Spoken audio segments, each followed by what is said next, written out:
New on Curiosity Stream. We've walked with dinosaurs. We've explored our prehistoric planet, and we were always told the same story. Extinction came from the sky. But what if dinosaurs survived? Amazing Dino World 2. Watch it now on Curiosity Stream. With monthly, annual, and bundle plans, find the one that works for you at curiositystream.com. For Digitas, this is HPE Radio at ID 1HPE0349000. Spot title HPE Episode 2, English Radio, 30 seconds long, Mixed Harbor on October 25th, 2023. So, how do we get AI right? Well, we need the right volume of data, the software to train it, and massive compute power, or... Another one bites the dust. Are you ready? Hey, are you ready for this? Are you hanging on the edge of your seat? But with HPE GreenLake, we get access to supercomputing to power AI at the scale we need, helping generate better insights. All right. Nice teamwork, guys. Search HPE GreenLake. Now, as gunshots echo across the wind-swept, snow-covered reaches of the wild Northwest, Quaker Puffed Wheat and Quaker Puffed Rice, the breakfast cereal shot from guns, present the challenge of the Yukon. It's Yukon King, swiftest and strongest lead dog of the Northwest, blazing the trail for Sergeant Preston of the Northwest Mounted Police in his relentless pursuit of lawbreakers. On King! On, Huskies! Gold discovered in the Yukon. A stampede to the Klondike in the wild race for riches. Back to the days of the gold rush. With Quaker Puffed Wheat and Quaker Puffed Rice, bringing you the adventures of Sergeant Preston and his wonder dog, Yukon King, as they meet the challenge of the Yukon.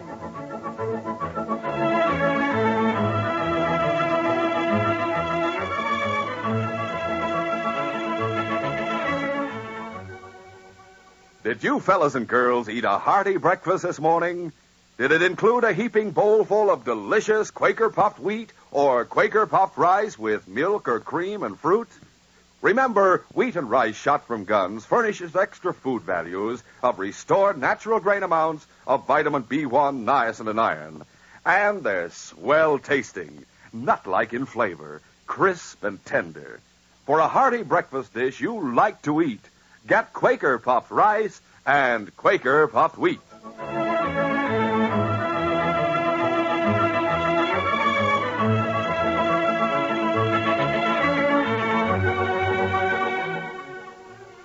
John Nicholas, with his red cheeks and flowing white beard, seemed the picture of benevolence as he sat at his desk. But there was nothing benevolent about his eyes. He was weighing out the wages of his chief clerk, and he seemed to begrudge every grain of gold he poured on the scales. At last he finished and poured the dust into a tiny leather poke. Yeah, that takes care of him for another month. Charlie! Yes, Mr. Nicholas. Here's your wages.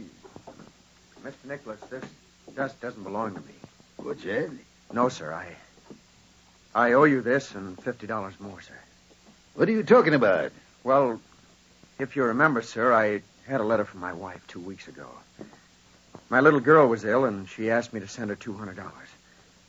There was medicine to buy, and it's expensive living in Dawson. Yes, I know. I remember you bringing it up. But I'll have no women and children cluttering up this mining camp. I asked you to lend me the $200, sir. I remember that, too, and I refused to give it to you. Therefore, you don't owe me anything. This does belong to you. Sir, I took $200. What? Well, that's impossible. How could you? It was very simple. I weigh the gold that's cleaned out of the sluices. One day I made a false entry, 15 ounces less than I weighed. I sent the 15 ounces to my wife. You stole? Yes, sir. Of course, I had every intention of paying it back. You stole from the Nicholas Mining Company? Yes, sir. And you dare to stand there and admit it? I had to do it, sir. Yeah, thief, a common thief. If I were that, would I tell you about it? Would I want to pay it back? You'll go to jail for this. Please, Mr. Nicholas. Sergeant Preston is due here tomorrow on his way back to Dawson. I'm going to turn you over to him. You're right about one thing. I'll keep this dust. And don't try to run away. The Northwest Mounted always get their man. I have no intention of running away, sir. I'll be waiting when the sergeant gets here. It was late the following afternoon that Sergeant Preston arrived at the camp. John Nicholas was waiting for him outside the headquarters building and took him directly to his office. There, he told him of Charlie Milford's theft and demanded that he be arrested. The sergeant said nothing for a moment, and then... John, aren't you being a little hard on the boy? He stole, Sergeant. Well, what I can't understand is why you didn't lend him the money when he asked for it. It's against my principles. He has his salary. But this was an emergency. He should have been prepared for it. That's easy to say. Yes, and easy to do. He's committed a crime. And I insist that he pay the penalty for it. I insist that you arrest him. All right. I'll arrest him. This is the 23rd. I'll start out for Dawson tomorrow and put up at the Captain's Roadhouse tomorrow night. Get into town the following day, which is Christmas. You'll have to stay over until the 26th. No court on Christmas, of course. You said I'll have to stay over? Yes, you. You'll have to appear against him. Ah, nonsense. It isn't nonsense. It's the law, unless you want the case to be thrown out of court. All right, I'll go. Sorry to hear it. What? Nothing. Early in the morning, John, we may run into a little bad weather. Come on, King. Time the team was fed. The sky was clear when the sergeant, John Nicholas, and Charlie hit the trail the following morning. The wind rose, though, as the sun made its brief appearance on the southern horizon in the middle of the day. And shortly afterwards, great scudding clouds loomed overhead. In an hour, the sky was completely overcast, and snow began to fall. It's going to be a blizzard. I'm afraid so. Where do you intend to put up for the night? Captain's Roadhouse. That's not until we reach the Klondike. Another 10 miles. You'd better stop before then. We'd have to camp in the open, John. It doesn't sound like a good idea to me. A storm like this could last for days. How long will it take us to get there? Not long. Won't be completely dark. But you can hardly see your way now. King knows the trail. On, King! On, you huskies! The storm grew worse, and the sergeant put on snowshoes and helped King break a trail through the drifting snow. Only John Nicholas rode the sled. Charlie pushed to help the team. It was nearly 3 hours and completely dark when they saw a light ahead. There it is, King. Looks like someone out in front. A boy. That's the captain's grandson. Hello, Ewan. Oh, who is it? Sergeant Preston. Ho, hello. Sergeant, I'm sure glad you've come. Ewan! There's your grandfather calling. Ewan McCrimmon Robertson. Come in out of the storm this minute. It's Sergeant Preston, sir. I've got to tell him what I heard. You heard nothing but the wind howling. I did hear something else, Sergeant. Huh? The wind died down for a second, and I heard wolves, and then I heard a woman scream. Stuff and nonsense, Ewan. Get inside. How are you, Sergeant? Oh, I'm fine, Captain. But Ewan's a sensible boy. He wouldn't say he heard a scream if he didn't. I heard it all right. It could have been an animal, a caribou. The wolves were A after. caribou wouldn't sound like a woman screaming. And look at the way King's acting. That's where I heard it from. The direction he's looking, down the Klondike toward Dawson. Listen, wolves. Yes, my dogs say you're right. Could they be attacking some traveler on the trail? We'll investigate. Want me to come with you, Sergeant? No, Charlie, just unharness the team and see that they're fed, please. I'll do that. King and I'll go. Go on, King. Go on, lead the way. We're going after those wolves. King started down the Klondike Trail, ordinarily hard-packed and easy to follow, but now completely obscured by the drifting snow. The darkness and the whirling flakes made it impossible to see more than a few feet ahead, but King never faltered. Suddenly, the wind changed its direction. Wolves could be heard clearly now, and with them pistol shots. Then a glow could be seen through the snow. Fire, King. No wolves are going to get too close to that. King growled menacingly and stopped in his tracks. A second later, the sergeant knew the reason why. Huh? There were ghostly gray shapes all around him. He dropped to his knees and opened fire at them. It was a strange, desperate battle, a fight against phantoms. Although once or twice one of the wolves swung close to try and rake King with his teeth, but the great dog drove them off. The sergeant reloaded and blasted away again. The wolf pack faded into the night. The sergeant and King ran on to the fire. They saw a team of huskies first. Don't shoot. Then an overturned sled, and beyond it, the fire, and a man, a woman, and a little girl. It's Sergeant Preston. Mrs. Milford and Beth, what are you doing here? I'm taking them up to Nicholas Creek so they can spend Christmas with Charlie.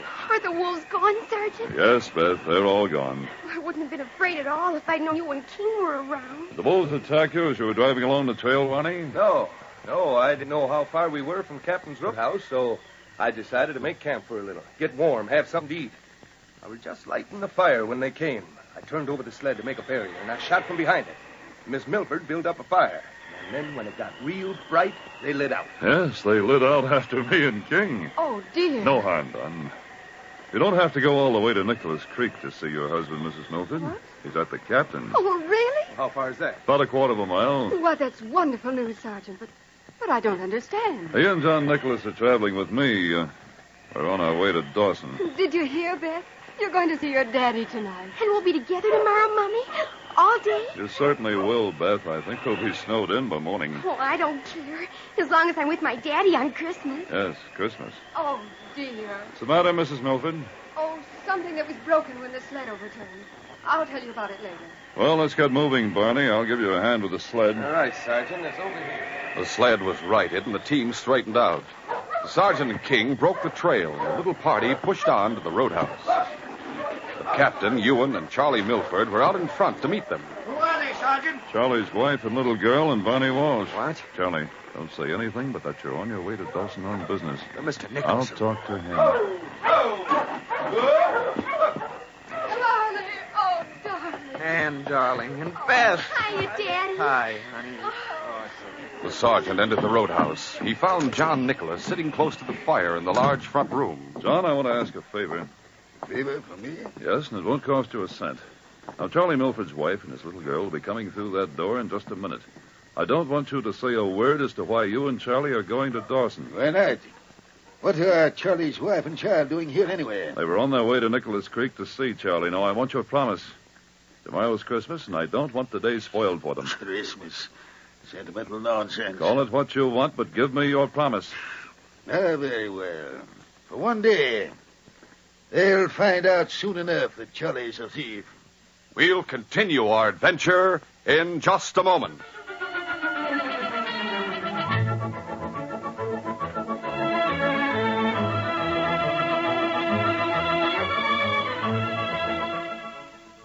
Everybody's talking about presents these days. And here's a present you can give your appetite every morning. A heaping bowl full of Quaker puffed wheat or Quaker puffed rice covered with milk or cream and fruit. You know, these famous ready-to-serve breakfast cereals are... Oh, excuse me a minute. Hello? Are you the man that sells Quaker puffed wheat and Quaker puffed rice on the radio? I sure am. Well, I'm one of Santa Claus's helpers up here at the North Pole. You're what? Well, you know who Santa Claus is, don't you? Why, of course I do. Well, I've been helping him make toys. Now I'm out of work, looking for jobs. You mean you want to help me sell Quaker puffed wheat and Quaker puffed rice? You catch on fast, buddy, and I'll sure do a swell job, because I know all about those swell cereals. Are you sure? Oh, you betcha. Do you know that Quaker puffed wheat and Quaker puffed rice are shot from guns? I sure do. They're exploded up to 8 times normal size, puffed to perfection so that they're crisp and tender. They just melt in your mouth. And they're full of bang-up nut-like flavor, too. It sounds as if you eat Quaker puffed wheat or Quaker puffed rice every morning. I wouldn't miss a morning. But say, do you know that wheat and rice shot from guns are nourishing? Sure. Everyone knows that they furnish added food values and restore natural grain amounts of vitamin B1, niacin, and iron. Well, then, if you're going to be one of our salesmen, here's something so important you ought to write it down. Shoot. I'm ready. Quaker puffed wheat and Quaker puffed rice are never sold in bags or bulk. Well, that's a tip for you fellas and girls, too. Always look for the big red and blue package with the smiling picture of the Quaker man on the front. Then you'll be sure of getting the original, crisp, fresh Quaker puffed wheat and Quaker puffed rice. Enjoy this delicious, nourishing treat tomorrow morning.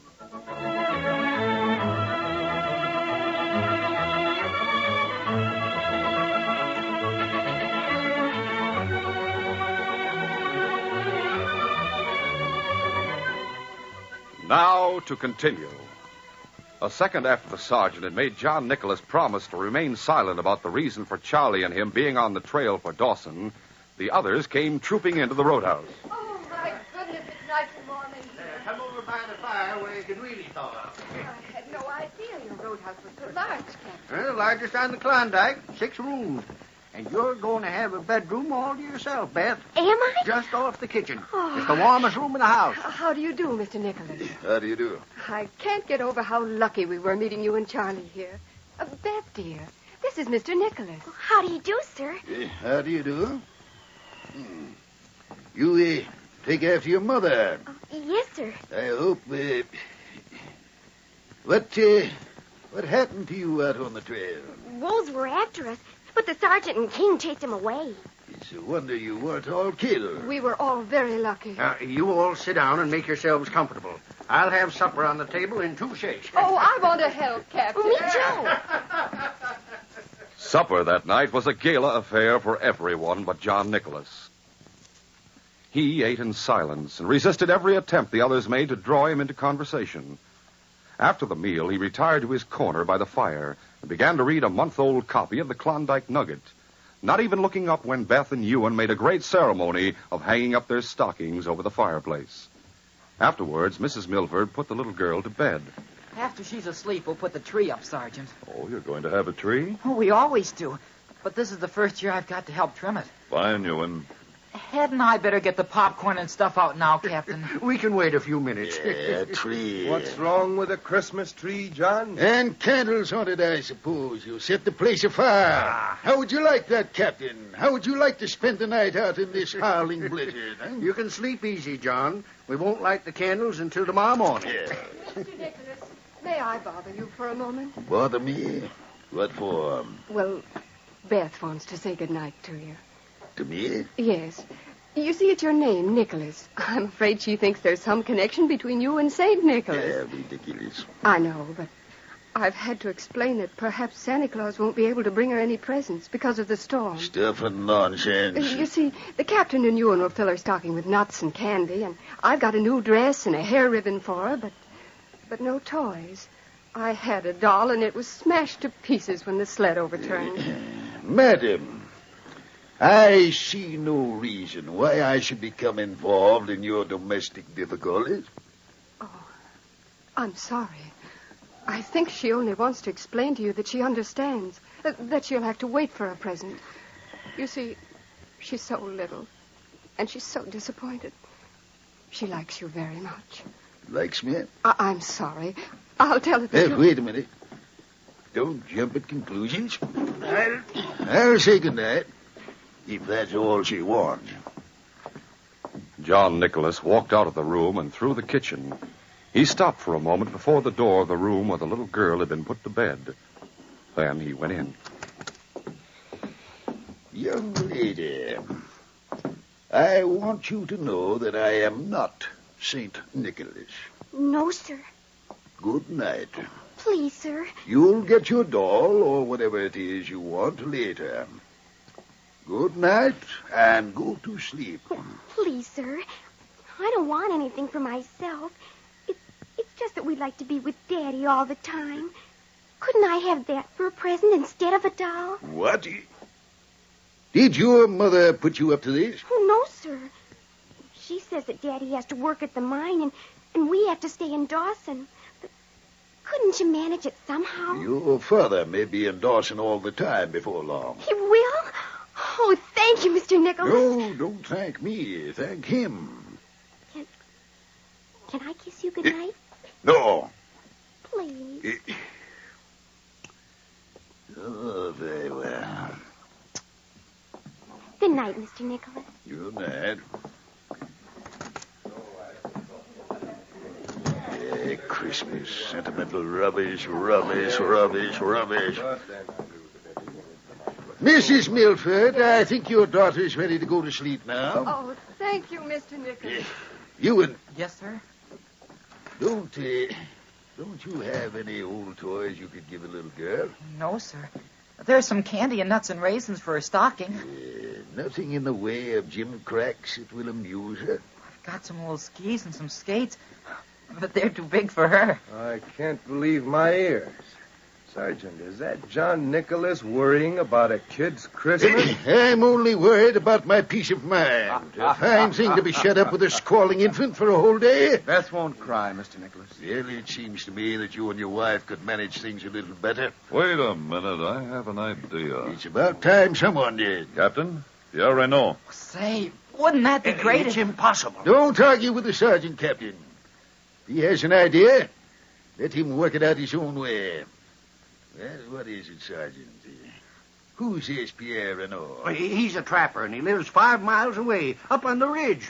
You could never get there in this storm, Sergeant. All I have to do, Captain, is keep on climbing until I reach the top of the ridge and then follow it to the west until I reach Pierre's cabin. Yes, but following the ridge when you can't see 3 feet in front of you. If you take one false step in some places, you'll drop 200 feet. King won't let me do that, will you, boy? It's a wonderful idea. It's suicide. What are you talking about? You'll find out when I get back. Come on, King. 5 minutes later, the sergeant and King set out for Pierre Renault's cabin. Let's go, boy. Before they had taken 5 steps, the storm blotted them out. The others went to work setting up the Christmas tree and decorating it. It was long after midnight when they finished, and there was no sign of the sergeant. Well, I guess we'd all better go to bed. He may wait until morning to make the return trip. But I'll leave a lamp in this window and one out in the kitchen just in case. right. Good night, folks. Good night. Good night. I'll see you in the morning. Just before dawn, a wolverine saw the light in the kitchen window. With the cunning of his kind, the vicious little animal knew that where there was such a light, there were men, and where there were men, there was food. He fought his way through the drifts to the house, and then burrowed deep into the snow. The chinks between the logs had been filled with moss. He tore this away with his savage teeth and began to gnaw at the wood. There was food inside the building, and he worked furiously. At last, the hole was large enough for him to squeeze through. Now, the smell of food was close. It was all around him in the warm room. Suddenly, a door opened at the far side of the room. Beth stood in the doorway, sleepily rubbing her eyes. In the glow from the partially opened door of the stove, she saw the wolverine. Oh, Kitty. Well, Santa Claus did come after us. Wolverine's eyes were red with hatred. He started toward the little girl.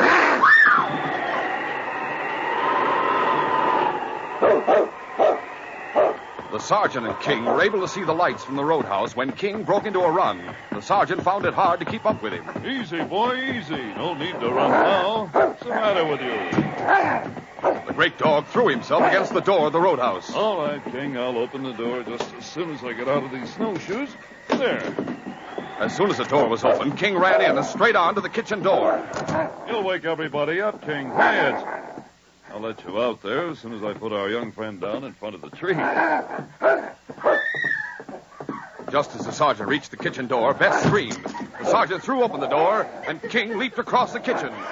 The little girl was huddled in the corner, her hands over her face. The wolverine turned to meet King, but the dog evaded the vicious cut of his teeth, caught him by the back of the neck, and threw him far across the room. The sergeant picked up Beth and carried her out of the kitchen. Sergeant, what is it?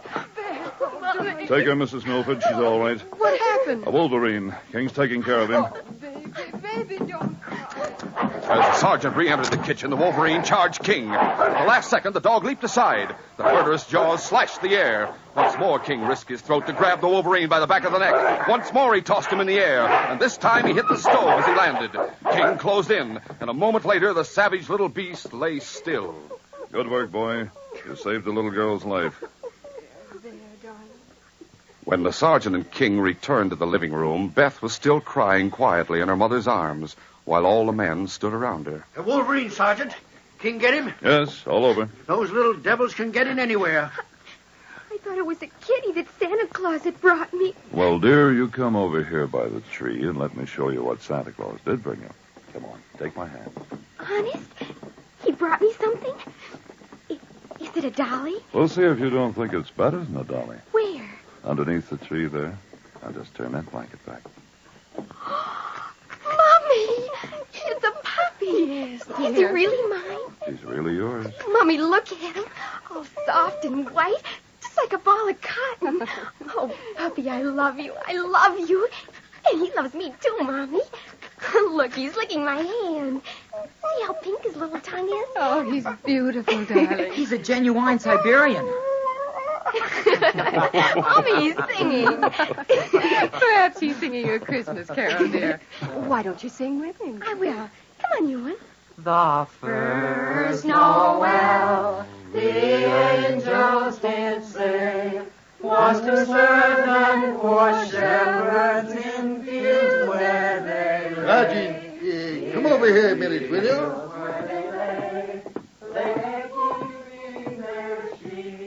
Yes, John? I'd give anything if I'd been the one who brought that child the puppy. You would?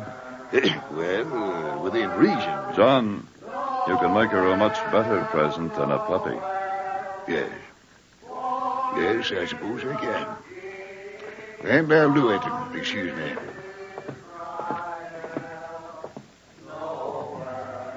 Charlie, I want a word with you. Yes, sir. After this storm is over, I want you and your wife and Beth to come back to Nicholas Creek with me.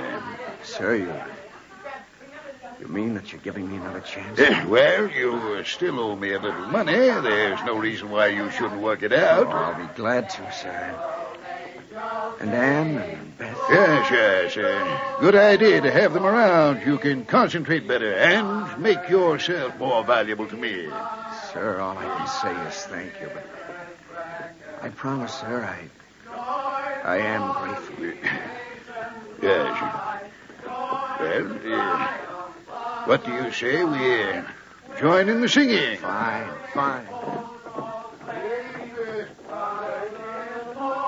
Look at Charlie's face, King, and I can imagine what John told him. It's a Merry Christmas for everybody. But my guess is right, boy. This case is closed.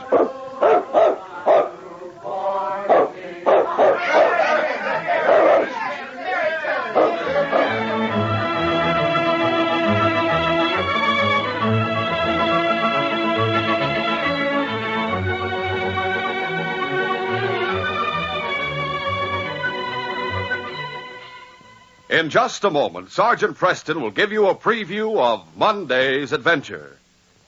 Well, sir, fellas and girls, next Sunday is the day you've been looking forward to for so long. Yes, and right here is someone who wants to say something to each and every one of you. Here is Sergeant Preston himself. And naturally, I don't have to tell you that King is here, too, right beside him. Fellas and girls, King and I just want to say this. We hope that you and your family and friends have the most wonderful Christmas ever. How about it, King?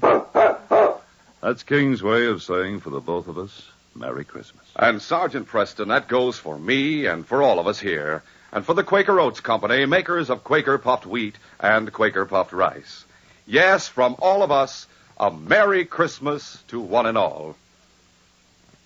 Listen Monday when Sergeant Preston and Yukon King meet the challenge of the Yukon in the case of Journey for Revenge. When an old sourdough came to me with the story of Ned Tyler's reason for coming to the Yukon, I knew that something would have to be done to turn him from his decision. The plan I had to get the truth and prevent a murder was one that put me on the spot with a killer. Be sure to hear this exciting adventure Monday.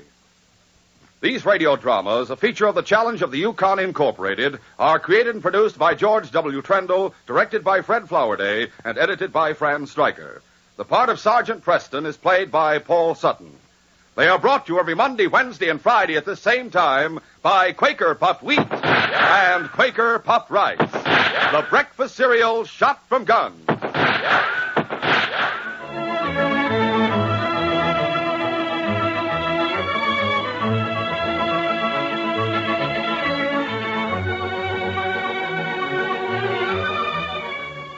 For a delicious hot breakfast, eat Quaker Oats.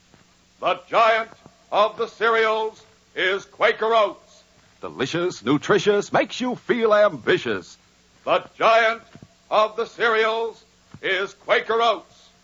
Say, boys and girls, do you want to be a star someday in sports and activities? Then start on good Quaker Oats breakfast tomorrow. 'Cause nourishing oatmeal gives you more growth and endurance than any other whole grain cereal.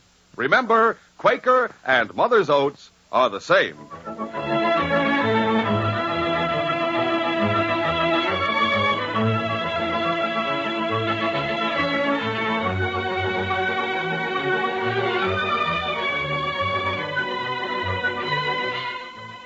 This is J. Michael wishing you goodbye, good luck, and good health from Quaker Puffed Wheat and Quaker Puffed Rice.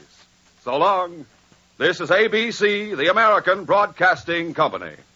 Lucky Land Casino, asking people, what's the weirdest place you've gotten lucky? Lucky? In line at the deli, I guess? Aha, in my dentist's office.